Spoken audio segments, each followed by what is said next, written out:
அல்லாஹ்வை இப்படி பார்க்குறான். அல்லாஹ்வை மனுஷன் எப்படி பார்க்குறான்? அவன் மாதிரியே நினைத்து கொண்டு, நம்மளை மாதிரி தான் அல்லாஹ் என்று நினைத்து கொண்டு அவன் வந்து அல்லாஹ்வை அணுகிற காரணத்தினாலையும் இது மாதிரியான ஷிர்க்குகள் வந்து நியாயப்படுத்தப்படுகிறது. எப்படி நியாயப்படுத்துகிறாங்க? இதுக்கு வந்து இறைவன்கிட்ட கேட்குறத சொல்லும் பொழுது அதுக்கு சில உதாரணம் சொல்லுவாங்க. ஏங்க அவுளியா அல்லாட்ட போய் கேட்க சொல்கிறீங்களா? அல்லாட்ட கேட்க இயலுமா? எப்படி உதாரணம்? அல்லாட்ட போய் கேட்க சொல்கிறீங்க. அல்லாஹ் யார், நம்ம யார்? அல்லாஹ் எங்கே எவ்வளோ இடத்துல பெரிய இடத்துல இருக்கிறான், நம்ம அற்பத்தில் அற்பமாக இருக்கிறோம். நம்மளை மாதிரி அற்பமான ஆளுக்கு போய் அவ்வளோ பிரம்மாண்டமான சக்திக்கு முன்னாடி போய் கேட்க இயலுமா? இப்படின்ட்டு ஒரு டைலாக் ஒன்று விடுவாங்க. அதுக்கு உதாரணம் எங்கே காட்டுவான்னா உலகத்தில் உள்ள உதாரணத்தை காட்டுவான். எப்படி காட்டுவான்? பெரிய தலைவராக இருந்தார்னு சொன்னால் அவர் ஆக சின்ன மனுஷன் போய் பார்க்க இயலுமா? நாட்டிலேயே அவர் தான் பெரிய தலைவர். அப்படிப்பட்ட ஒரு ஆள் இருக்கார் நாட்டிலே. இவனாக கடைசியில் இருக்கான் ஒருத்தன். இவன் போய் அந்த தலைவரை பார்க்க முடியுமா? நெருங்க வாய்ச்ச முடியுமா? அப்போ அந்த தலைவர்கிட்ட கோரிக்கை நீங்கள் வைக்கிறதா இருந்தால் என்ன செய்யணும்? உங்களுக்கு அவருக்கு முதல் 50 பேரை பிடிக்கணும். நீங்கள் அவன்கிட்ட வைக்கணும். அவனுக்கு மேலே கொண்டு போய் வைப்பான், அவனுக்கு மேலே கொண்டு போய் வைப்பான், அவனுக்கு மேலே, இப்படியே போய் தான் அவருக்கு அந்த கோரிக்கை சென்று அடையுமே தவிர நேரடியாக நீங்கள் பிரதமர்கிட்ட போய், ஒரு நாட்டில் உள்ள குடிமகன் பிரதமர்கிட்ட போய் முறையிட முடியுமா? நேரடியாக முதலமைச்சர் முறையிட முடியுமா? கேட்க முடியாது. அப்போ நாங்கள் என்ன செய்கிறோம்? உலகத்தில் சொல்கிறாங்க உதாரணம். உலகத்தில் நம்ம பார்க்கிறோம், பெரிய பெரிய தலைவர்களை எல்லாம் நம்ம போய் அணுக முடியவில்லை. சில ஆட்களை பிடித்து கொண்டு தான் என்ன செய்கிறோம்? துணைக்கு அழைத்து கொண்டு அந்தந்த கட்சிக்காரனை பிடிப்போம் இல்லையா? ஒரு அதிமுக ஆட்சி நடந்துச்சுன்னு சொன்னால் அதிமுக கட்சியில் உள்ள பெருமுகர்களை பிடித்து கொஞ்சம் பார்த்து ஏதாவது செய்யுங்க அப்படின்னு சொல்லுவோம். திமுக ஆட்சி நடந்தால் என்ன செய்வோம்? திமுக பெருமுகர்களை பிடிச்சி கொஞ்சம் முதலமைச்சர்கிட்ட கொஞ்சம் சொல்லுங்க, எங்களுக்காக ரெக்கமெண்ட் பண்ணுங்க, நாங்கள் உங்களுக்கு இந்த மாதிரிலாம் நன்கொடையெல்லாம் கொடுத்துருக்குறோம், உங்கள் கட்சிக்காக வேண்டிய அதெல்லாம் பண்ணியிருக்கிறோம், இந்த மாதிரி என்னத்தையாவது சொல்லி சிபாரிசு வாங்கி அவர் கூட்டிகிட்டு போய் தான் என்ன செய்வார்? நம்மளை ரெக்கமெண்ட் பண்ண முடியுமே தவிர நம்மளா போய் என்ன செய்ய முடியாது, கேட்க முடியாது. இது உண்மை. இந்த உதாரணம் உண்மை. ஏன்னா பெரிய பெரிய தலைவர்கள், முதலமைச்சரை விடுவோம், ஒரு கலெக்டரை போய் சாதாரணமாக பார்த்துட முடியுமா? சாதாரண மக்கள்லாம் அதுக்குன்னு ஒரு ஸ்டேஜ் இருக்குது, அவங்க தான் போக முடியும். ஒரு கட்சி தலைவன்னா கலெக்டர் உள்ளே விட்டுருவார், சாதாரண ஆள் வந்து அவனே வெளியே வட்டி விட்டுருவார், அணுக முடியாது. ஒரு கலெக்டர் அணுக முடியாது. ஒரு பெரிய போலீஸ் அதிகாரியை நேரடியாக நம்ம அணுக முடியவில்லை. இதையெல்லாம் பார்த்துட்டு என்ன செய்கிறான்? இதை வந்து மார்க்கத்தில் கொண்டாந்து இணைக்கிறான். மார்க்க ஆதாரம் குரான்லேயும் ஹதீஸ்லையும் தெளிவாக இருக்குது. இதெல்லாம் ஆதாரங்கள் கிடையாது. இது மாதிரியான உதாரணங்களை சொல்லி எல்லாம் மார்க்க சட்டத்தை உண்டாக்க முடியாது. இவன் என்ன பண்ணுறான் தெரியுமா? இந்த மாதிரி ஒரு மனுஷனை உனக்கு பார்க்க, பிரதமர் பார்க்க முடியல, அல்லாஹ் பார்க்க புரியலோ முடியாது, பார்த்து தான் அவளியாக கூட்டு போங்கிறோம். நேரடி அல்லாட்ட கேட்க முடியாது. உனக்கு நீ யார், அல்லாஹ் யார்? உனக்கு அல்லாவுக்கு ஏதாவது ஏணி வச்சாலும் எட்டுமா? அதனால என்ன பண்ணுறோம்? நீ பெரியார்கள் மகான்களை கொடுத்தீங்கன்னா நீ அவங்கள்ட்ட கேளு, அவங்க அல்லாட்ட பக்குவமாக கேட்டு என்ன செய்வாங்க? வாங்கி தருவாங்க. இந்த மாதிரி ஒரு டைலாக் விட்டவுடனே இவன் உலகத்தில் பார்க்குறானா? ஆமாம், இப்படித்தானே உலகத்தில் நடக்கிறோம்.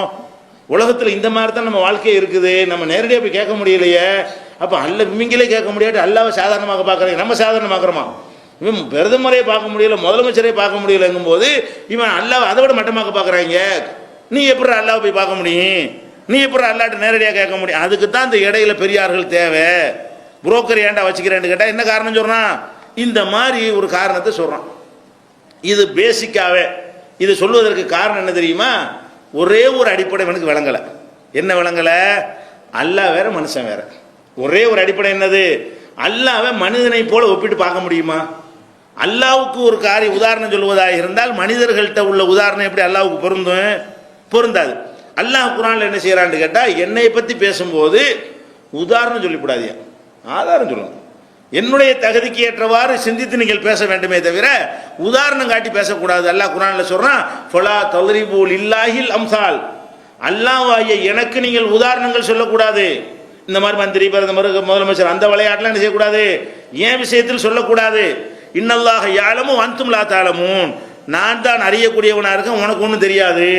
நீ போட்டு எனக்கு போய் என்ன செய்யாத, பிரதமரை பார்க்க முடியுமா? அது மாதிரி அல்லாஹ் பார்க்க முடியும். அல்லாஹ் பிரதமர் ஒன்னா, அல்லாஹ் முதலமைச்சர் ஒன்னா? அப்ப எனக்கே நீ உதாரணம் காட்டுற என்று அல்லாஹ் ரப்புல் ஆலமீன் 16வது அத்தியாயத்தில் 74வது வசனத்தில் சொல்கிறான். நம்ம அடிக்கடி ஓதக்கூடிய யாசீன்ல கூட என்ன அல்லாஹ் சொல்றான்? வலரபலனா மஸலன், எனக்கு இவன் உதாரணம் சொல்கிறான். அல்லாஹ் சொல்றான், எனக்கு போய் இவன் உதாரணம் சொல்கிறான். நசிய ஹல்கா, இவனை நான் படைத்திருக்கிறேன் என்பதை மறந்து விட்டான். அடே, நான் உன்னை படைச்சவன், நீ படைக்கப்பட்டவன், நீ எனக்கு உதாரணம் சொல்றியா? நான் உன்னை படைச்சிருக்கேன், படைச்சவனுக்கு படைக்கப்பட்டவன் உதாரணம் காட்டி என்னடா அர்த்தம்னு கேட்கிறான்ல. ஒரு அரபலனா மசலன், நமக்கு இவன் உதாரணம் சொல்கிறான், நசிய ஹல்கா, நாம் அவனை படைத்திருப்பதை மறந்து விட்டான் என்று 36வது சூராவுல யாசீன்ல 78வது வசனத்தில் அல்லாஹ் சொல்கிறான். இன்னொரு இடத்தில் அல்லாஹ் சொல்கிறான், லைஸக மிஸ்லிஹி ஷைஉன், அவனை போல ஒண்ணுமே கிடையாது. அல்லாஹ்வை போல ஒன்று இருந்தா தானே உதாரணம் காட்டலாம், அவனை போல எதுவுமே கிடையாது. 42:11 சொல்றான். 112 இஹ்லாஸ் குல்ஹுவல்லாஹ் சூராவுல சொல்கிறான், வலம் யகுல்லஹு குஃபுவன் அஹத், அவனுக்கு நிகரா ஒருவருமே இல்லை.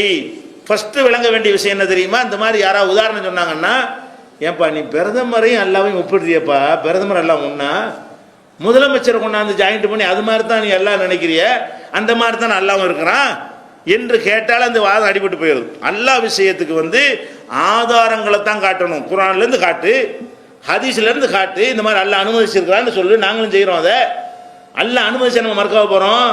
அல்லாஹ் அனுமதிச்சிருக்கிறான்னு குர்ஆன்ல இருந்து அல்லாஹ்வுடைய வாசகத்திலிருந்து காட்டணும், அல்லாஹ்வுடைய ரசூலுடைய வார்த்தையிலிருந்து காட்டணுமே தவிர இந்த மாதிரி உதாரணங்களை சொல்லக்கூடாது. இன்னொன்று நீங்க கவனிக்கணும், இந்த உதாரணம் எவ்வளவு பைத்தியக்காரத்தை நீங்க சிந்திச்சாலே விளங்கிக்கிறோம். எதனால உங்களுக்கு நீங்க பிரதமரை நீங்க பார்க்க போறீங்க, அதுக்கு ஒரு புரோக்கர் வேணும், ஒரு புரோக்கரோ 10 புரோக்கரோ தேவைப்படும். ஒரு முதலமைச்சரை பார்க்குறீங்க, ஒரு 5 புரோக்கர் வரைக்கும் என்ன செய்யும் உங்களுக்கு தேவைப்படும். 5 புரோக்கர் வழி இருந்தால் தான் முதலமைச்சர் உங்களுக்கு அணுக முடியும். ஒருத்தனை கொண்டுலாம் கூட அணுக முடியாது. ஏன்னா முதலமைச்சருக்கு அடுத்த நிலையில் உள்ளவரை நீங்கள் பார்க்க இயலாது, அதுக்கு அடுத்த நிலையில் உள்ளவரும் உங்களுக்குலாம் சாதாரண மக்களுக்கெல்லாம் பார்க்க இயலாது. அப்போ கீழேருந்து கொஞ்சம் மேலே கொஞ்சம் மேலே கொஞ்சம் மேலே கொஞ்சம் மேலேன்னு போகிறதுக்கு 5-10 தேவைப்பட்டுரும். அவ்வளோ புரோக்கர் இருந்தால் தான் யார் அணுக முடியும், அங்கே அணுக முடியும். இது உண்மை. ஏன் இந்த நிலை ஏற்படுகிறது? எதனால் பிரதமரை பார்க்கறதுக்கு உங்களுக்கு புரோக்கர் தேவைப்படுகிறது? பிரதமருக்கு பையன் ஒருத்தர் இருக்கிறான், அவன் பிரதமரை பார்க்கறதுக்கு யாரை கூட்டு போகணுமா? பிரதமருக்கு ஒரு பையன் மகன் இருக்கிறாங்க, அந்த மகன் போய் பிரதமரை பார்க்க போறான், யாரை கூட்டு போகணுமா? கூட்டு போக வேண்டிய தேவையில்லை, அவர் நேரம் போயிடுவான். அப்ப எதனால இந்த பிரதமருக்கு நீங்கள் புரோக்கர் தேவைப்படுதுன்னு கேட்டா, பிரதமருக்கு உங்களுக்கு தெரியாது. எதனால உங்களுக்கு ஆளு கூட்டு போறீங்க? உங்களுக்கு பிரதமர் தெரியும், டிவியில் பார்த்துருப்பீங்க, பேப்பரில் பார்த்துருப்பீங்க, புஸ்தகங்களில் படிச்சிருப்பீங்க. பிரதமருக்கு உங்களெல்லாம் தெரியுமா? 100 கோடி மக்களுடைய பேர், அட்ரஸ், முகவரி எல்லாம் அவருக்கு தெரியுமா? மூஞ்சிலாம் தெரியுமா? அவருக்கு தெரியாது. அவருக்கு தெரியாதனால தான் ஒரு ஆள் கூட்டிகிட்டு போய் நல்ல ஆள் தாங்கன்னு சொல்லி கொடுக்க வேண்டியிருக்கு. அவரை யார் தெரிந்து வைத்திருக்கிறார்களோ, உங்களை யாருக்கு தெரியுமோ அவர் போய் அவரை பிரதமருக்கு உங்களுக்கு தெரிஞ்ச ஒரு ஆள் நடுவில் என்ன செய்வார், 2 பேரையும் ஜாயிண்ட் பண்ணி விடுறாரு. அப்போ முதலமைச்சரை பார்க்க போறீங்க, முதலமைச்சர் ஏன் உங்களுக்கு ஒரு ஆளை கூட்டிகிட்டு போறீங்க? முதலமைச்சருக்கு உங்களுக்கு தெரியாது, உங்களுக்கு முதலமைச்சரை தெரியும், முதலமைச்சருக்கு உங்களை தெரியாது. கலெக்டர் உங்களுக்கு தெரியும், கலெக்டருக்கு உங்களை தெரியாது, உங்க யாரையும் கலெக்டருக்கு விளங்காது. அப்ப நீங்க புரோக்கர் இல்லாமல் போனீங்கன்னு சொன்னா அவர் கேட்பாரு, இவன் யாரா உள்ள விட்டது, இவன் வெளியேற்ற முதல்ல அப்படின்னு வெளியே ஏற்றிடுவாங்க. வாசலில் நிற்கிற செக்யூரிட்டி என்ன செய்வாங்க, உங்களுக்கு விரட்டி அடிச்சிருவாங்க. இதனால தெரியாத காரணத்தினால. இப்ப அல்லாஹ்வுக்கு நம்மளை தெரியாதா? நம்ம அல்லாஹ்ட்ட துஆ செய்றோம், யா அல்லாஹ் எனக்கு ரொம்ப கஷ்டமா இருக்கேன், செல்வத்தை கொடுங்கணும். அல்லாஹ் அப்படி எட்டி பார்த்து இவன் யாரா புது ஆளா இருக்கான், இவனை நான் பார்த்து அப்படி சொல்ல போறானா? பிரதமர் சொல்லுவார், அந்த மாதிரி சொல்லுவானாங்கிறேன். பிரதமர் என்ன சொல்லுவாரு, இவன் என்னோட புது ஆளா இருக்கான், இவன் யாரா உள்ள விட்டது இவனை அப்படின்னு கேட்பாரு. ஏன்? அவருக்கு தெரியாது. நான் கொல்ல வந்திருக்கானா, வேற நோக்கத்தில் வந்திருக்கிறேனா, வேற ஏதாவது தூண்டுதலில் வந்திருக்கிறேனா, ஒன்னும் அவருக்கு தெரியாது. அதனால எவன்டா உள்ள விட்டதுங்கிறத அங்கே டாப்பிக்கா போயிருமே தவிர என்னுடைய கோரிக்கையெல்லாம் அங்கே போய் வைக்க முடியாது. ஆனால் அல்லாட்ட நம்ம மாதிரி கேட்கும்போது, யாரெல்லாம் எனக்கு ஒரு குழந்தைய கொண்டு ஒருத்தன் கேட்குறான், இவன் யார் ஆள் புதுசாக இருக்கான், உனக்கு யார ரெக்கமெண்ட் இருக்கா, உன்னை பற்றி சொல்றதுக்கு ஆள் இருக்கா, அல்ல கேட்பான். அப்படி கேட்டான் அல்ல அவன். அப்போ அல்லாண்டால என்ன எல்லாம் தெரியுமா? இப்போ தெரிஞ்ச ஆளுக்கு ஏன் புரோக்கரு? நீ ஏன் தெரியாதவனுக்கு புரோக்கரை கூட்டிகிட்டு போறோம்னா தெரிஞ்சவனுக்கு நீ ஏன் புரோக்கர் வைக்கிற? பிரதமருக்கு மகனாக நீ இருந்துகிட்டு இதுக்கு புரோக்கர் வைக்கிற? நீ முதலமைச்சர் மகனா நீ இருக்கிற, நீ எதுக்கு புரோக்கர் வைக்கணும்? உனக்கு தான் முதலமைச்சர் மகன்னா முதலமைச்சர் உனக்கு தெரியுமே, நீனே அப்பனுக்கு உன் அப்பனை போய் பார்க்கறதுக்கு புரோக்கர் வைப்பியா? அப்போ நீ பிரதமருக்கு மகனாக இருந்தால் அந்த பிரதமருக்கு மகன் எப்படி தெரிவானோ அதை விட லட்சம் மடங்கு நம்ம ஒவ்வொருத்தரையுமே அல்லாஹ்வுக்கு தெரியும்.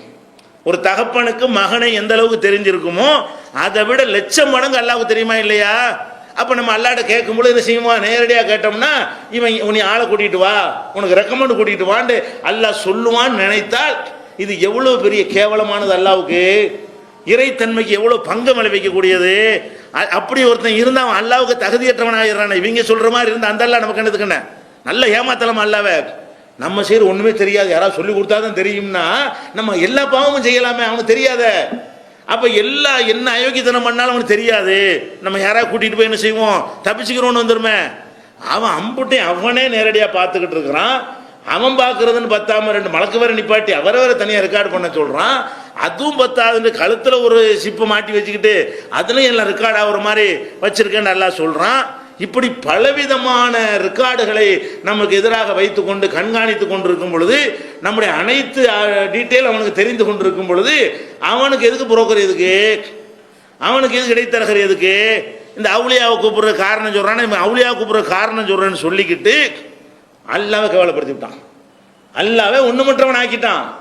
அல்லாவை மனுஷனை விட மோசமாக, மனிதனை விட மனுஷனுக்கு சமமாக ஆக்கி விட்டான் என்று விளங்குதா இல்லையா? அப்ப எந்த ஒரு காரணத்தினாலையும் புரோக்கர் வைக்கலாம் என்பதற்கு ஒரு நியாயமும் கிடையாது. மனிதர்களுக்கு தான் புரோக்கர் தேவை. ஒரு காரியம், ஒரு வீடு பிடிக்கிறாருந்தா கூட உங்களுக்கு பிடிக்க முடியாது. ஏன் தெரியாது, எங்கெங்க காலி இருக்குது, எந்தெந்த இருக்குது, நமக்கு விளங்காது. அதையே வேலையை வச்சுக்கிட்டு இருக்கிறோம், எல்லாம் தெரிஞ்சு வச்சிருப்பான். விரல் நுனியில தகவல் வச்சிருப்பான். அந்த மாதிரி உலகத்தில் எந்த காரியம் செய்வதாக இருந்தாலும் அதுக்குன்னு தரகர்கள் வச்சு செஞ்சா தான் சீக்கிரமா முடியும். ஏன்னா அனைத்து விஷயங்களும் அனைவரும் தெரிந்திருக்க முடியாது. அல்லாவுக்கு எப்படிப்பா இதை போய் பொறுத்துறீங்க? அவனுக்கு அனைத்தும் தெரியுமே. இப்போ டாபிக் என்ன ஆயிடுச்சு, இந்த உதாரணம் அடிபட்டு போச்சு. அப்புறம் என்ன பண்ணுவாங்க தெரியுமா? அல்லாவுக்கு நிறைய பாவம் செஞ்சுட்டாங்களாம். எப்படிலாம் ஏமாத்துறாங்க பாருங்க. நாம அல்லாவுக்கு எத்தனை கட்டளை மீறுறோம், அல்லாஹ் எவ்வளோ உத்தரவு நமக்கு போடுறான், அனைத்தையும் மீறுறோம். மீறும்போது நம்ம மேலே கோபமாக இருக்கிறான். அல்லாஹ் அணுகணும் புரோக்கர் தேவையில்லை தான், இருந்தாலும் அல்லாஹ் நம்ம மேலே கோபமாக இருக்கிறான். நீ எனக்கு செய்கிற காரியத்தை நீ ஒழுங்காக செய்யாமல் இருந்துக்கிட்டு அப்புறம் என்கிட்ட கேட்குறேன் எல்லாம் கேட்டுருவான். இவங்க நினைக்கிறாங்க எப்படி நம்ம அல்லாவுடைய எல்லா கட்டளையும் மீறுகிறோம், அல்லாஹ் ஜக்காத்து ஒழுங்காக கொடுக்க மாட்டேங்கிறோம். அதே மாதிரி எல்லா அநியாயமும் நம்ம வாழ்க்கையில் நடக்கிறது. இவ்வளவும் செஞ்சு விட்டு போய் தேவைக்கு மட்டும் போய் கேட்டோம்னா அல்லாஹ் அப்படி தருவான்? எவ்வளோ கோவப்படுவான். ஒரு முதலாளி சொல்கிற எல்லா உத்தரவையும் ஒருத்தர் மீறிவிட்டு இப்போ பெருநாளைக்கு போனஸ் தாங்கன்னு போட கொடுப்பான். அவன் சொன்ன வேலை ஒழுங்காச்சு பின்னாடா போனஸ் கேட்குறேன்னு கேட்பானா இல்லையா? அப்போ அந்த மாதிரி என்ன செய்வான்? அல்லாவும் நம்மள கோபமாக இருக்கிறான். அல்லாஹ் கோபமாக இருக்கிற காரணம் என்ன? நம்ம சரியாக நடக்கலை. இது உண்மை. சரியாக நடக்கலைங்கிறது உண்மை. அல்லாஹ் சரியாக நடக்கலைங்கிறதுக்காக கோவப்படுவான் என்பது உண்மைதான், அது மாற்றம் கிடையாது. அவன் விரும்பப்படி நடக்கலைன்னா கோபம் இருக்கும் அல்லாவுக்கு. அதுக்காக வேண்டி அவன்கிட்ட கேட்காம வேற ஆள்கிட்ட கேட்கணுங்கிற எது எப்படி பொருந்து? என்ன சொல்றான்னு கேட்டா, அல்லாஹ் கோபமா இருக்கிறதுனால நம்ம அவுளியாட்ட போய் கேட்டோம்னா அவுளியா நேரம் பார்த்து பக்குவமா அந்த நேரத்தில் அல்லாஹ் எடுத்து சொல்லி நமக்கு வாங்கி தந்துருவாரு. நமக்கு அது தெரியாது. இந்த பாரு எப்படி ஒரு தாய் புள்ள உதாரணம் காட்டிடுவான். ஒரு குடும்பத்தில் ஒரு பையனுக்கு சைக்கிள் வேண்டி இருக்கிறது. அவன் பாப்பாட்ட போய் கேட்டால் கோவக்காரர் தரமாட்டான். அப்போ என்ன செய்யணும்? உம்மாட்ட போய் கேட்பான், உம்மா சொல்லி வாங்கித்தாங்க. உம்மா போய் என்ன செய்வாங்க? பாப்பாட்ட நேரம் பார்த்து சொல்லி வாங்கி கொடுத்துருவா. இந்த உதாரணத்தை வச்சுக்கிட்டு நம்மளுக்கே ஒரு பொருள் தேவை இருந்தால் தாயை பிடித்து, தாய் வழியாக தகப்பனை பிடித்து நம்ம வாங்குகிறோமா இல்லையா? ஏன்? வாப்பான கோவக்காரரு, உம்மாண்டா இறக்கம் உள்ளவங்க, அந்த மாதிரி வாங்குறோமா இல்லையா? அந்த மாதிரி தான் நம்ம செய்கிற வேலையின் காரணமாக அல்லாஹ் நம்ம மேல கோபமாக இருக்கிறான். கோபமாக இருக்கும் பொழுது அவன்கிட்ட போய் கேட்டால் நமக்கு தரமாட்டான். அதுக்காக இந்த இடைத்தரகரை வைத்து நம்ம என்ன செய்யறோம்? கேட்கணும் அப்படிங்கிறான். இதுக்கு அல்லாஹ் கடுமையா பதில் சொல்றான். கடுமையான கோபத்தோட சொல்றான். ஏண்டா நான் கோபமா இருக்கேன்னா நீ அவர் இறக்கம் உள்ளவராக இருக்காருன்னா என்னை விட அவர் அளவற்ற அருளாளனா? என்ன நினைக்கிறான்? அல்லாஹ் கோபமா இருக்கானா, இறக்கம் இல்லையா? இந்த அவுளியா ரொம்ப இறக்கம் உள்ளவரான் இவர் மீது. இவர் மீது தாய் எப்படி இறக்கம் உள்ளவளோ, தாய் தகப்பன் உதாரணம் காட்டுறாங்க இல்ல. இதுல யாருக்கு அன்பு பிள்ளை மேல அதிகமா இருக்கும்? தாய்க்கு தான் இருக்கும். அப்ப இவன் தாய் மாதிரி யாரை பார்க்கறான்? அவுளியாவை பார்க்கறான். தகப்ப மாதிரி யாரை பார்க்கறான்? அல்லாஹ்வை பார்க்கறான். அப்ப அல்லாஹ்வை விட அவுளியாக்களுக்கு இந்த அடியார்கள் மீது ரொம்ப கருணை, அல்லாஹ்வை விட அவுளியாக்களுக்கு ரொம்ப என்ன செய்யுது? இறக்கம் ஜாஸ்தி அப்படிங்கிறான். அதுக்கு தான் அல்லாஹ் என்ன பதில் சொல்றான்னா, குல் நபியை நீங்கள் சொல்லுங்கள், இந்த மாதிரிலாம் கபர் வணங்கிகள் நாளைக்கு சொல்லிடுவாங்க, அதுக்காக நீங்க சொல்லிருங்க. என்ன சொல்லுங்க? யா இபாதி அல்லதீன அஸ்ரஃபு அலா அன்ஃபுஸிஹிம், பாவம் செய்து விட்டு எனது அடியார்களே, லா தக்னுது மிர் ரஹ்மத்தில்லாஹ், எனது அருளில் நீங்கள் நம்பிக்கை இழந்து விடாதீர்கள், என்னுடைய கருணையில் நீங்கள் நம்பிக்கை இழந்து விடாதீர்கள். இன்னல்லாஹ யக்ஃபிரு துனூப ஜமியா, எல்லா பாவத்தையும் நான் மன்னிக்க கூடியவனாக இருக்கிறேன். இன்னஹு ஹுவல் கஃபூருர் ரஹீம், அல்லாஹ்வைய நான் மன்னிக்க கூடியவனாகவும் இரக்கமுடையவனாகவும் இருக்கிறேன். பாவம் செஞ்சவங்களை அல்லாஹ் கூப்பிடுறான். பாவம் செஞ்சா வராதேன்னு அல்லாஹ் ஒரு வசனம் இறக்கி இருந்தான்னு சொன்னா நீ வேற எங்கிட்ட போய் தொலை. அல்லாஹ் என்னட்டு கூப்பிடுறான்? பாவம் செஞ்ச அடியார்களே வாருங்கள். எவன் பாவம் செய்யல என்கிட்ட மன்னிப்பு கேள்றான். நான் என்கிட்ட தான் நீ வந்தாவன்னு. நீ பாவம் செஞ்சாலும் வேற ரப்பா இருக்கான் உனக்கு. நீ பாவம் செஞ்சதுக்காக என்னை விட்டு வேற இறைவனை தேட முடியுமா உன்னால? அது எனக்கு தெரியும். அதனால உன்னை கூப்பிடுறான். பாவம் செய்த அடியார்களே, நீ என்ன பாவம் வேண்டாலும் தொலைஞ்சிட்டு போ, மனுஷன்னா பாவம் செய்யத்தான் செய்வான்.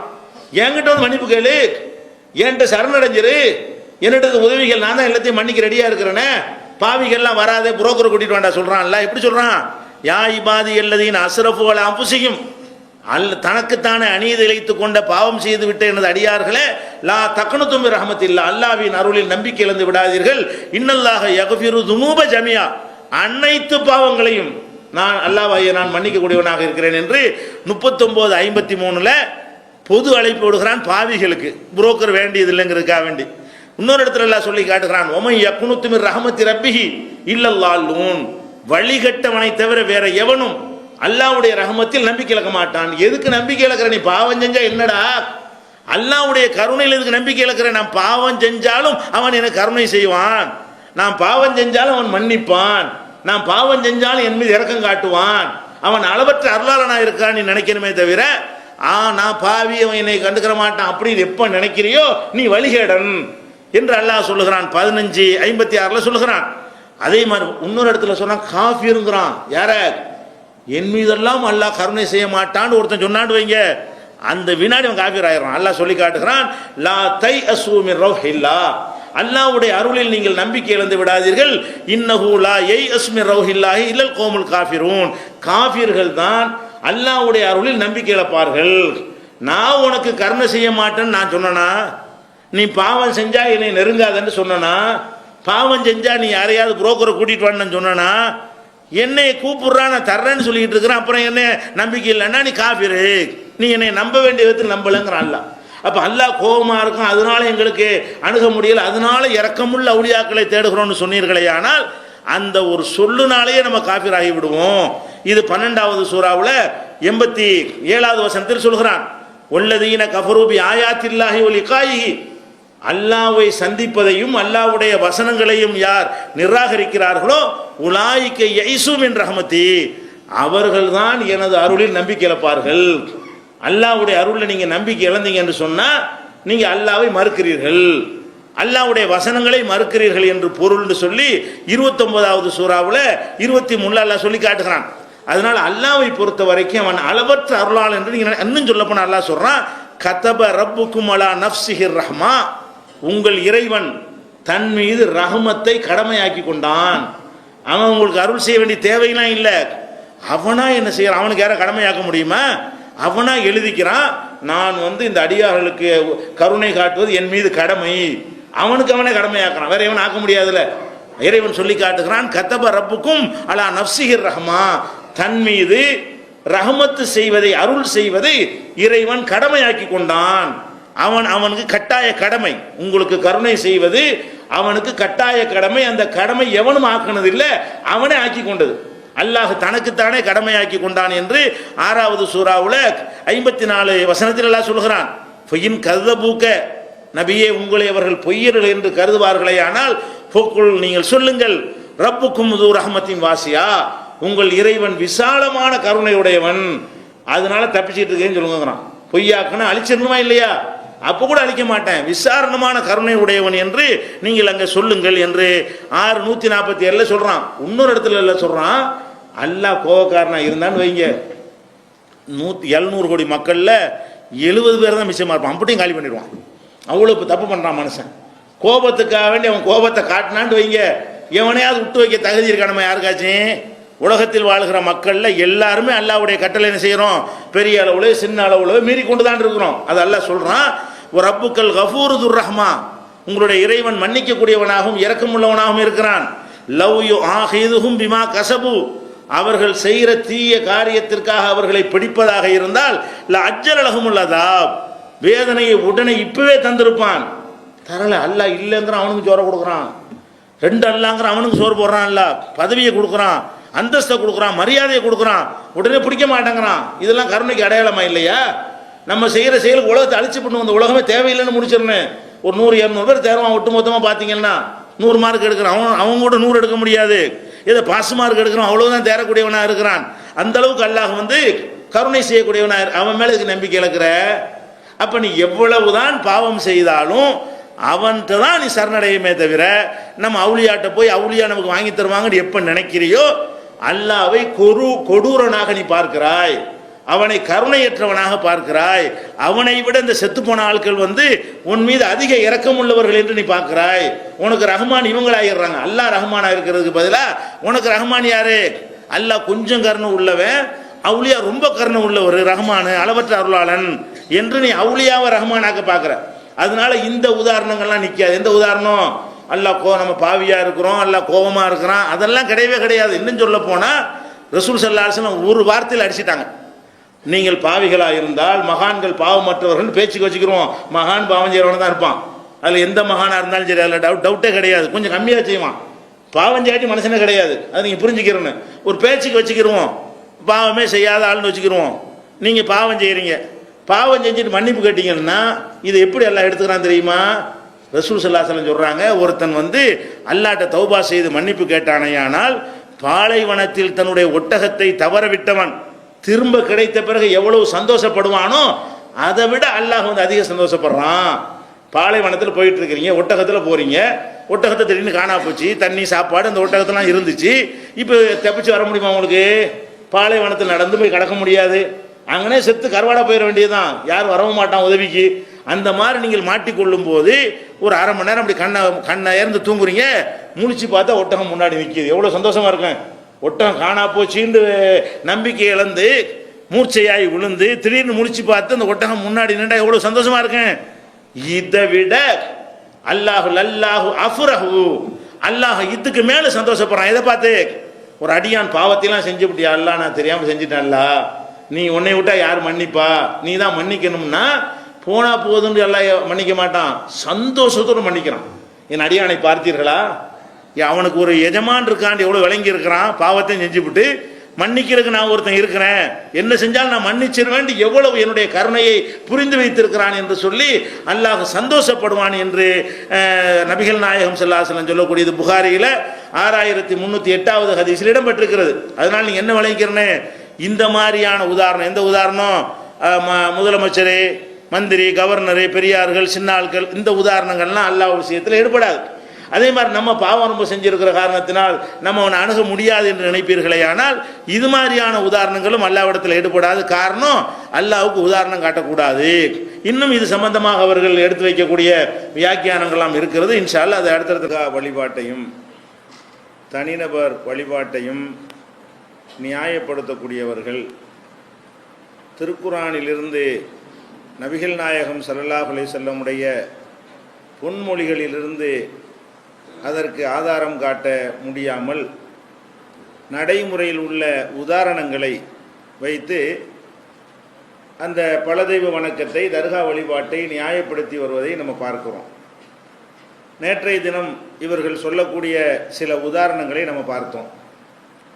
அதே போல நடைமுறையில் அவர்கள் சொல்லக்கூடிய இன்னும் சில உதாரணங்களை இன்றைய தினம் நாம் அறிந்து கொள்வோம். நம்ம வாழுகின்ற உலகத்தில் நமக்கு ஏதாவது ஒரு பிரச்சனை ஏற்படும் என்று சொன்னால், ஒரு வழக்கு நம் மீது போட்டு விட்டார்கள் என்று சொன்னால், அந்த வழக்கில் நாமளே போய் ஆஜராக மாட்டோம். நமக்குன்னு ஒரு வக்கீலை நியமித்து அவர் இந்த சட்ட நுணுக்கங்களை எல்லாம் கரைத்து குடித்தவராக இருப்பார். அவர் நமக்காக வாதாடுவார்.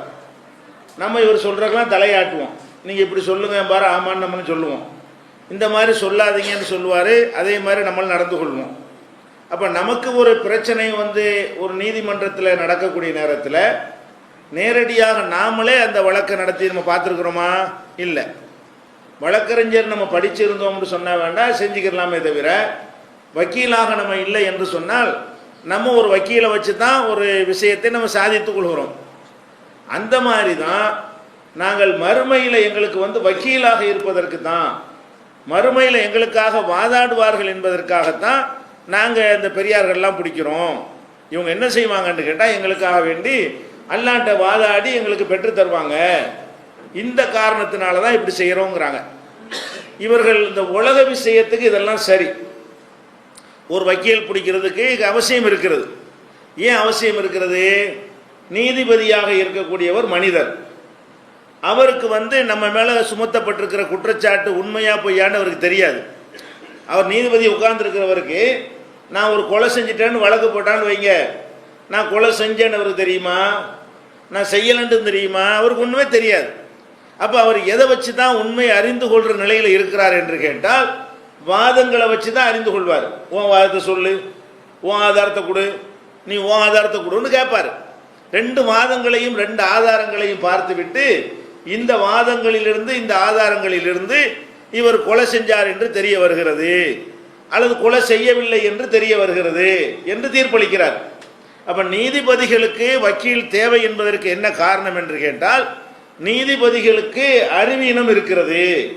அனைத்தையும் அறியக்கூடியவர்களாக நீதிபதிகள் இல்லை, அனைத்தையும் பார்க்கக்கூடியவர்களாக நீதிபதிகள் இல்லை. அவங்களுடைய அறிவு ஒரு எல்லைக்கு உட்பட்ட மனித அறிவு தான் அவர்களுக்கு இருக்கிறது. அதனால நம்ம என்ன பண்றோம், உலகத்தில் ஒரு வழக்கு நடத்துவதற்காக வேண்டி ஒரு வக்கீல் தேவைதான். நீதிபதிட்ட போய் நம்மளே பேசணும்னு சொன்னா ஒன்று கிடக்க ஒன்று உளறி விட்டு நம்மளே குற்றவாளி ஆகிருவோம். அதுக்காக வேண்டி அந்த தந்திரங்கள் எல்லாம் சொல்லி தருவதற்கு, தில்லு முள்ளு பண்ணுவதற்கு, நீதிபதி ஏமாத்துவதற்கெல்லாம் இந்த வக்கீல் வந்து உதவுகிறார்.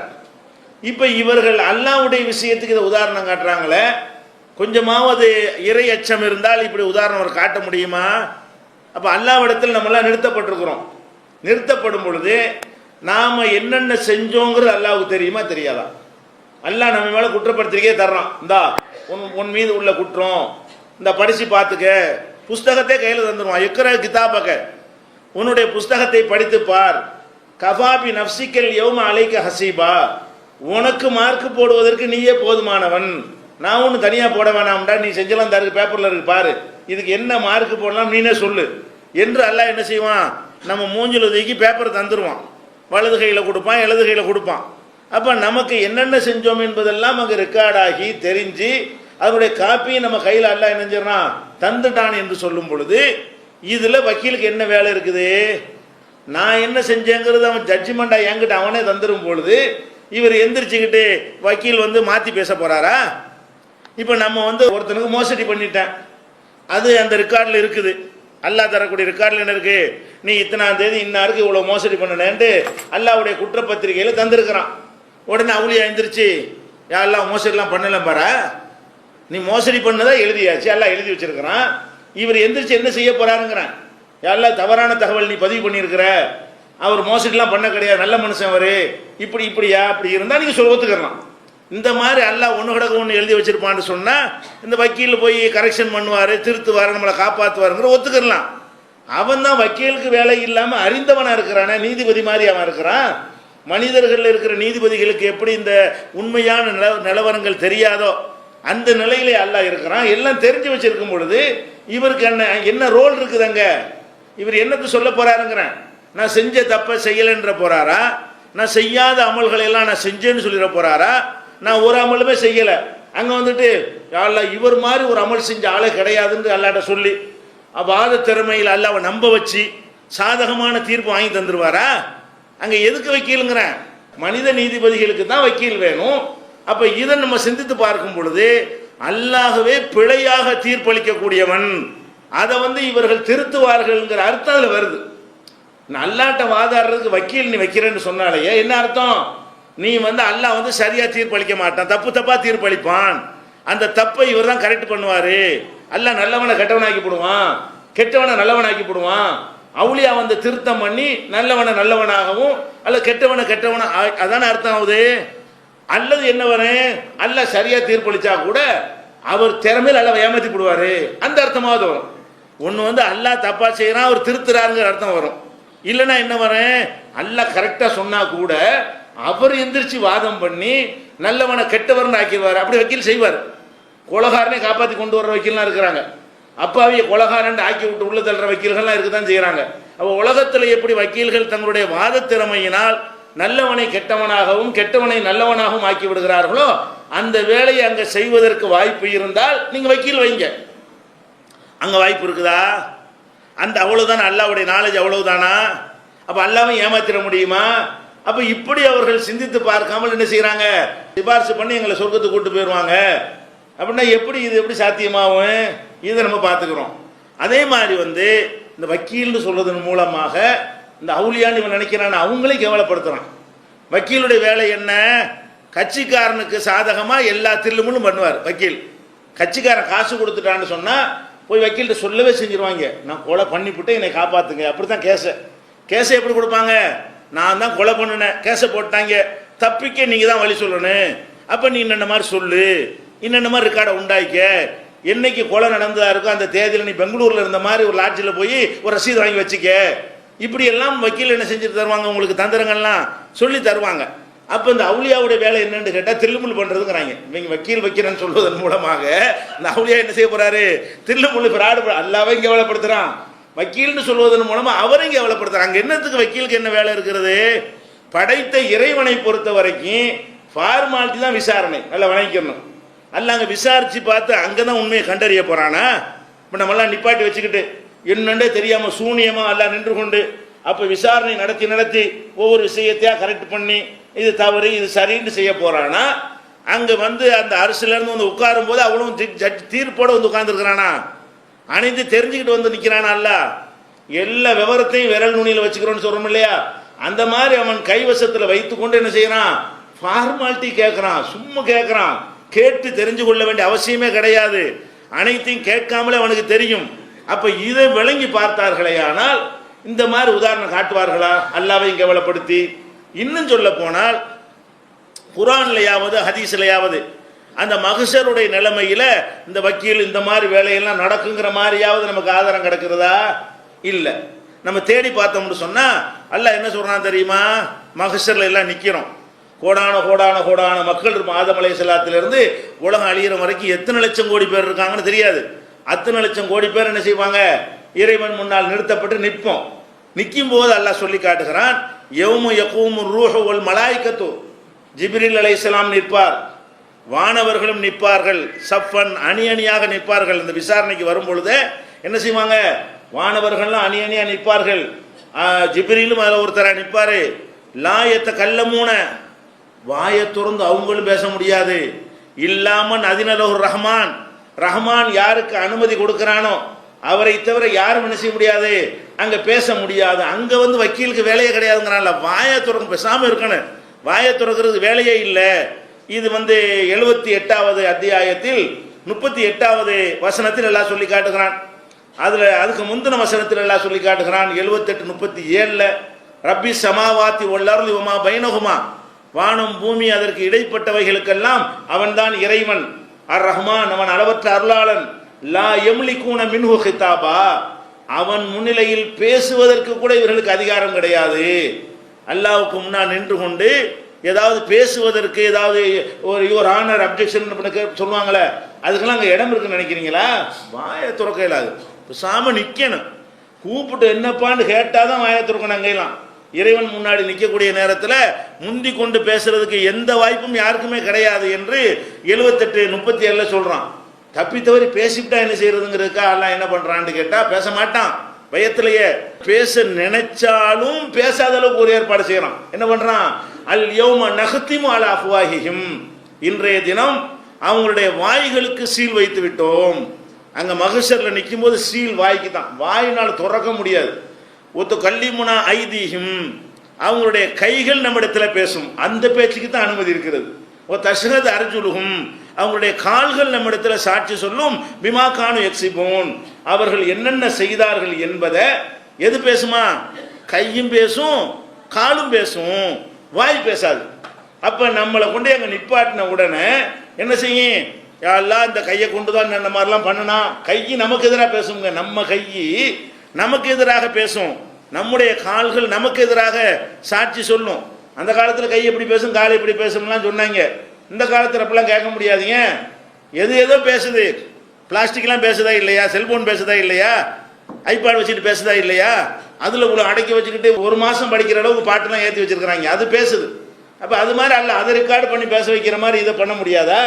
இதுக்குள்ளே என்னென்னத்தவன் பண்ணி வச்சிருக்கானோ, என்னென்ன ரெக்கார்டு ஆகிருக்கோ யாருக்கு தெரியும்? அப்போ அங்கே என்ன செய்யும்? நம்முடைய கைகளும் கால்களும் பேசுமே தவிர வாய்களுக்கு முத்திரை வச்சாச்சு. வாய்க்கு முத்திரை வச்ச பிறகு என்ன வக்கீல்? அங்கே வக்கீல் வாய்க்கு முத்திரை தானே, அவருக்கு சீல் வச்சு தானே இருக்கு. அவர் எப்படி பேசுவாருன்னு அங்கே வந்து வக்கீலாக இருந்து வாதாடுவார்னா முத்திரையிடுவோண்டு அல்லா சொல்றானே. யாசீன்ல வந்து 65வது வசனத்தில் நீங்கள் இதை பார்க்கலாம். அதே மாதிரி என்ன செய்யறான்னு கேட்டா, யௌம யத்தி லாத்து கல்லிமு நஃப்சுன் இல்லா பிஇذனிஹி, அவனிடத்திலே வந்து நிற்கக்கூடிய அந்த நாளில் எந்த ஆத்மாவும் அவன் அனுமதி பெறாமல் பேசவே முடியாது. பேசுறதுக்கு பர்மிஷன் வாங்கணும் முதல்ல. எல்லாருக்கும் பேசுவான், அல்ல அனுமதி கொடுக்க மாட்டான். அதே மாதிரி 77:36 அல்லாஹ் சொல்லுகிறான், ஹாதா யௌமுலா யன்திகூன், இது பேச முடியாத ஒரு நாள்.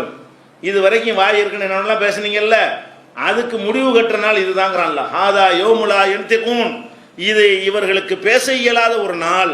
வலா யுதனு லஹும், அவர்களுக்கு அனுமதியும் அளிக்கப்பட மாட்டாது.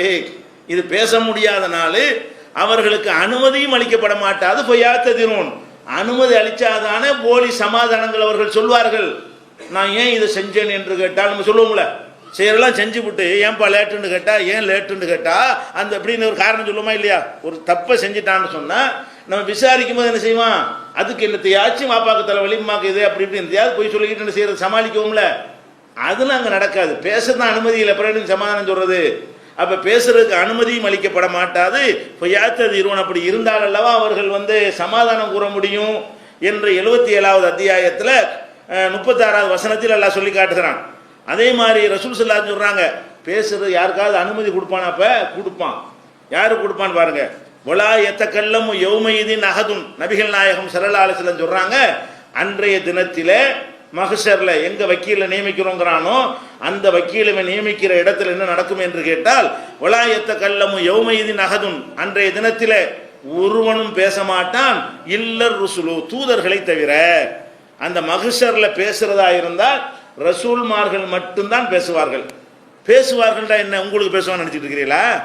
உங்களுக்கு பரிந்து பேசுவான்னு நினைச்சிட்டு இருக்கிறீங்களா?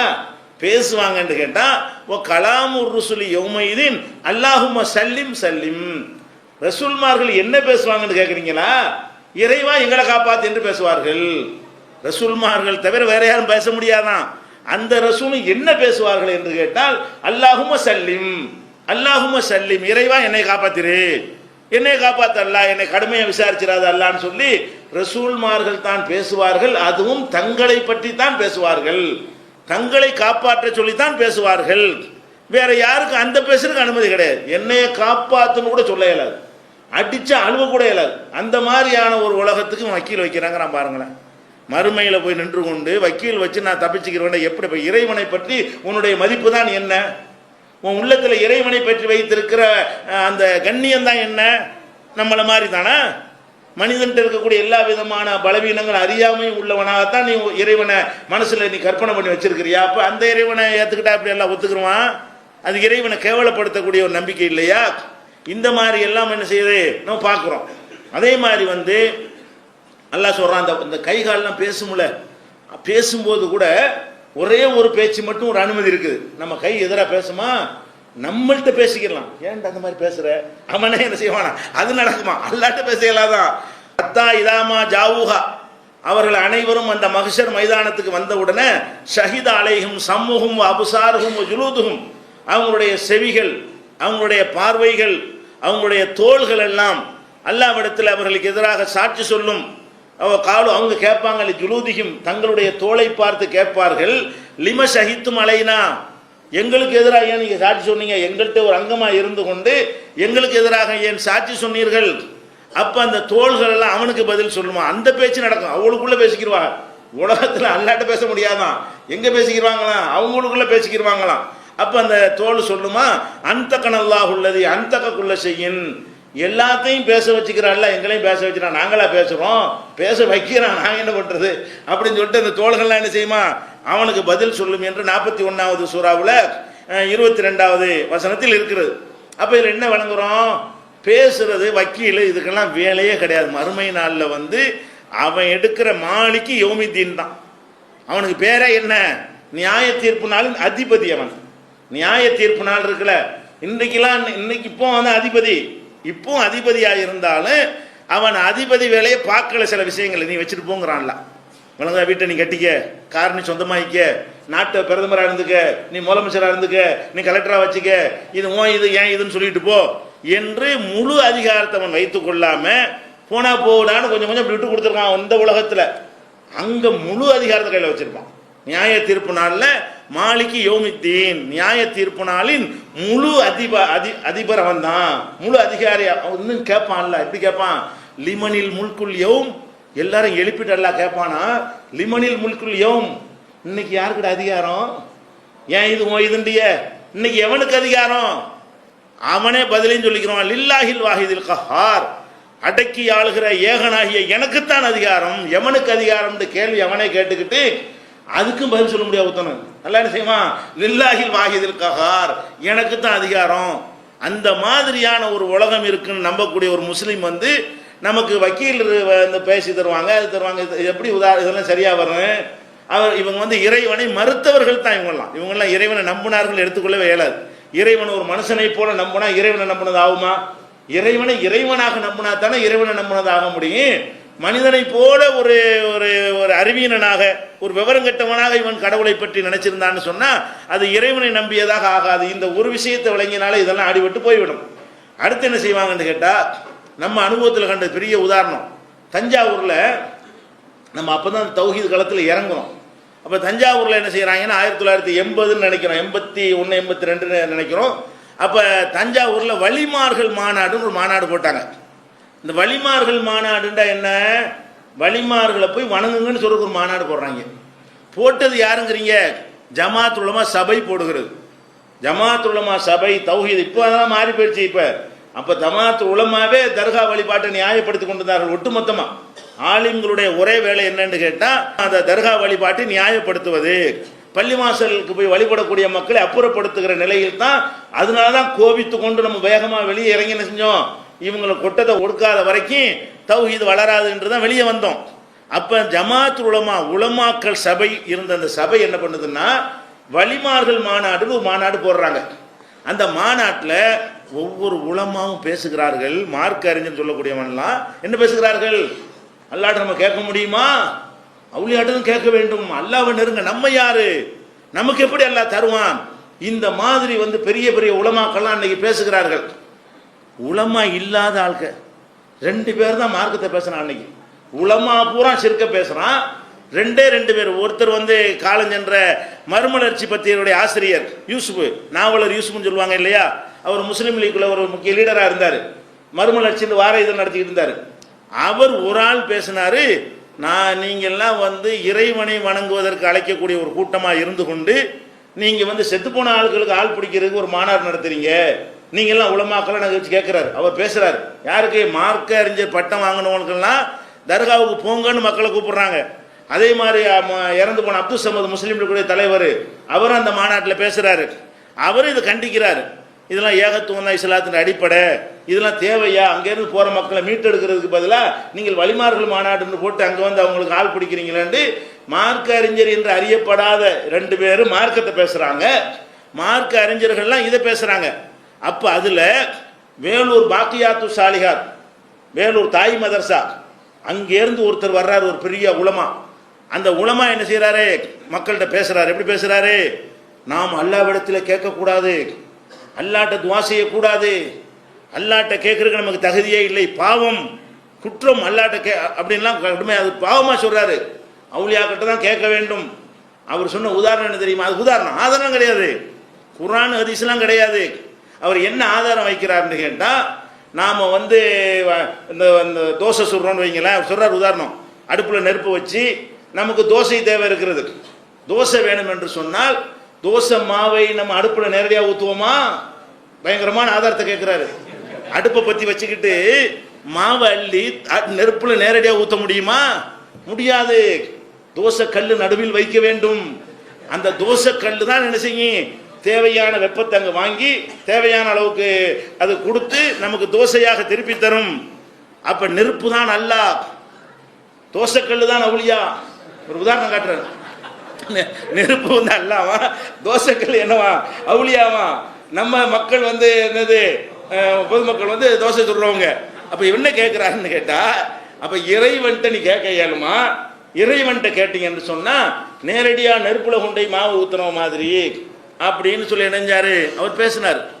அப்ப அதுல தான் குதிச்சு பெரிய நேருக்கு நேரம் சண்டை போட்டு அடுத்த நாளே வந்து ஒரு நாடகம் அரங்கேறியதுங்கிற பேர்ல ஒரு நோட்டீஸ் போட்டு இவங்க என்னென்னலாம் உளர்னாங்கன்னு பதில் கொடுத்தோம். அதுக்கு தான் நம்மள அன்னைக்கு நீக்கி வச்சாங்க. அன்னையிலிருந்து தான் போராட்டம் ஆரம்பமானது. இந்த வழிமார்கள் மாநாடுன்னு அவங்க போட்ட காரணத்தினால தான் ஷிர்க்கை ஆதரிக்கிற அளவுக்கு இவர்கள் வந்து விட்டார்கள். இனிமே வந்து இறங்கி உங்களை முகத்திரையை கிழிச்சால்தான் மக்களை வந்து இந்த ஷிர்க்கிலிருந்து காப்பாற்ற முடியுங்கிற நிலைக்கு தள்ளினார்கள். அப்போ நம்ம அதில் கேட்டோம், என்ன கேட்டோம், ஏன் பார்த்தோம் தோசை இந்த மாதிரி உதாரணம்லாம் காட்டுறிய, சரி அப்படி வச்சுக்கிடுவோம். நம்ம வந்து மாவு கொண்டு நெருப்புல ஊற்றினா என்னவாயிரும், மாவு மட்டும் சேதமாகாது, நெருப்பும் நாசமாக போய் அழிஞ்சு போயிடும். நெருப்புல கொண்டை மாவை நேரம் ஊற்றுனா மாவு மட்டுமா வீணா போகும், நெருப்பும் அழிஞ்சு போயிடும். அப்போ அல்லாட்ட நம்ம நேரடியாக கேட்டு அல்லா செத்துருவானா? உன் உதாரணம் அப்படி தானே இருக்குது. இவன் சொல்ற உதாரணப்படி பார்த்தா நெருப்பு கொண்டை நேரடியாக விட்டா தோசை கிடைக்காதுன்னு மட்டும் அது டைப்பாக எடுத்துட்டு போறான். நீ சொல்ற உதாரணத்தில் என்ன விளங்குது, நெருப்பில் நேரடியாக மாவு ஊற்றணும்னு சொன்னா மாவு வீணா போயிருந்தா நம்மளும் வீணா போயிடுவோம். மாவு தான் நம்மன்னு வச்சுக்கிறோமே, நம்மளும் வீணா போயிடுவோம். நெருப்பு எரியுமா, நெருப்பு அணைஞ்சு போயிருமா, நெருப்பு அணைஞ்சு போயிடும். அப்போ உன் உதாரணப்படி நம்ம அல்லாவை காலி பண்றாந்தா அல்லாட்டு துவா செஞ்சா போதும். யாருலாண்டா அல்லா என்ன தெரியுமா, என்னங்கடா உதாரணம் காட்டி நம்ம கேட்டோம், இதான் உதாரணமா? அப்போ அல்லாவுடைய பவரை குறைக்கிறது தான் அவளியாவுடைய வேலையா? அல்லாவுடைய பவரை இந்த சட்டி குறைச்சி தருதுங்கிற மாதிரி சொல்றான். இன்னும் சொல்றாங்க அந்த கூட்டத்தில் உதாரணம், டிரான்ஸ்ஃபார்மர் இருக்கிறது. எதுக்கு டிரான்ஸ்ஃபார்மர் வைக்கிறார்கள்? நேரடியாக ஒரு பல்பு கொண்டை போட்டால் இணைஞ்சிரும், வர்ற கரண்ட் போர்ட்ஸில் வந்து எரிஞ்சு சாம்பலா போய்விடும், பஸ்பமாகிவிடும். அப்போ டிரான்ஸ்ஃபார்மர் வைத்துன்னு செய்யுது, தேவையான அளவுக்கு அந்த கரண்டை குறைத்து எத்தனை உங்களுக்கு வோல்டேஜ் அங்கே வச்சிரு தேவைப்படுதோ அந்த அளவுக்கு அது தரும். 0 வோல்ட் பல்ப் இருக்குன்னு வைங்க, அது நேரடியாக கொடுத்தோம்னா எரிஞ்சு போயிருமா. அதுக்காக என்ன செய்யணும், அதுக்கு ஒரு இது மாதிரி கண்டென்சர் மாதிரி போட்டு அந்த அளவை குறைச்சி தருவாங்க. இந்த மாதிரியான வேலைகள் தான் அவுலியாக்கள் பவர். அல்லாவுடைய பவர் உங்களுக்கு தாங்க இயலுமா? அல்லாவுடைய பவர் நேரம் வந்து அவங்களுக்கு எது என்ன வருது. அதனால அந்த அவுலியாக்கள் என்ன செய்வாங்கன்னா அல்லாட்டின் பவரை வாங்கி உங்களுக்கு எவ்வளோ தேவைன்னு கணக்கு பண்ணி அந்த அதுக்கு அது மாதிரி பங்கிட்டு தருவாங்க. அதுக்கு தான் அவுலியாட்ட கேட்குறோங்கிறாங்க. பாருங்களேன், இந்த மாதிரி உதாரணங்களை வைத்துக்கொண்டு இந்த மக்கள் வழி தவறி போய் நிரந்தர நரகத்துக்கு ஆளாகிற குற்றத்தை செய்கிறார்கள். செய்கிற அமலெல்லாம் அழிஞ்சு நாசமாகக்கூடிய ஒரு பாவத்தை நம்ம மக்கள் செய்கிறார்கள். அவங்களை அதிலிருந்து மீட்டு சொர்க்கவாதிகள் ஆக்குவோன்னு நினைக்காமல் அவங்க நரகவாசிகளாகவே தொடர்ந்து இருப்பதற்காக வேண்டி இது மாதிரியான உதாரணங்களை எல்லாம் சொல்லி கொண்டிருந்த காட்சி நம்ம பார்த்தோம். அதனால் நீங்க அடிப்படையில் விளங்கிக் கொள்ளுங்க. அல்லாஹ்வுடைய விஷயத்தை பேசுறதா இருந்தால் நேற்றே உங்களுக்கு நம்ம சொல்லிட்டோம், உதாரணம் காட்டக்கூடாது. அல்லாஹ்வை பத்தி பேசுறதா இருந்தால் ஆதாரம் தான் காட்டணும். குர்ஆன்ல இருந்து காட்டு, ரசூல் ஸல்லல்லாஹு அலைஹி வஸல்லம் சொன்னாங்கன்னு காட்டணுமே தவிர இது வக்கீல், நீதிபதி, அது இது இந்த மாதிரி எல்லாம் செய்யக்கூடாது. முதலமைச்சர், பிரதமர், இதுகளுக்கெல்லாம் என்ன இல்லை, வேலை கிடையாது என்பதை உதாரணங்கள் பல விதங்களில் சொல்லுவாங்க. அவங்க என்ன மாதிரி உதாரணம் சொன்னாலும் அது ஒரு அபத்தமாக தான் இருக்கு. நீங்களே சிந்திச்சு பார்த்தீங்கன்னா இது எப்படி அல்லாஹ்வுக்கு பொருந்தும்னு நினைச்சு பாருங்க, சரியா வந்துடும். நான் சொல்லாத புதிய புதிய உதாரணங்களை கூட நீங்க கேட்பீங்க.